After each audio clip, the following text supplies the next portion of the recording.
बापरे, बाहेर काय ऊन आहे मित्रांनो. 40 डिग्री सेल्सिअस पेक्षा पण पारा वर गेलाय. अशांसारखे संवाद आपण नेहमी ऐकतो. मग अशांसारख्या आपण बायोहॅक्स मी आज तुम्हाला सांगणार आहे, जे कोणत्याही पुस्तकात दिलेले नाही आहेत. पहिली आणि सर्वात महत्त्वाची टीप, पाणी.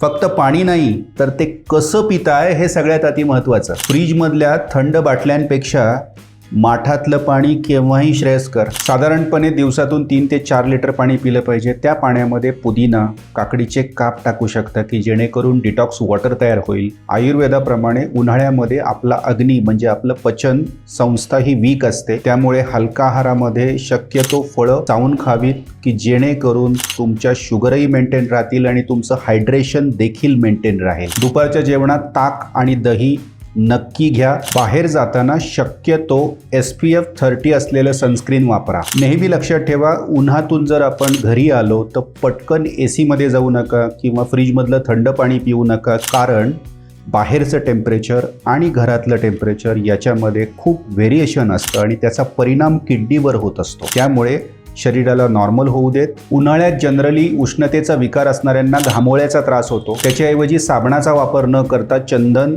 किंवा मुलतानी माती पावडर किंवा कोरफडीचा गर तुम्ही लावू शकता की जेणेकरून त्वचेला आराम मिळू शकतो.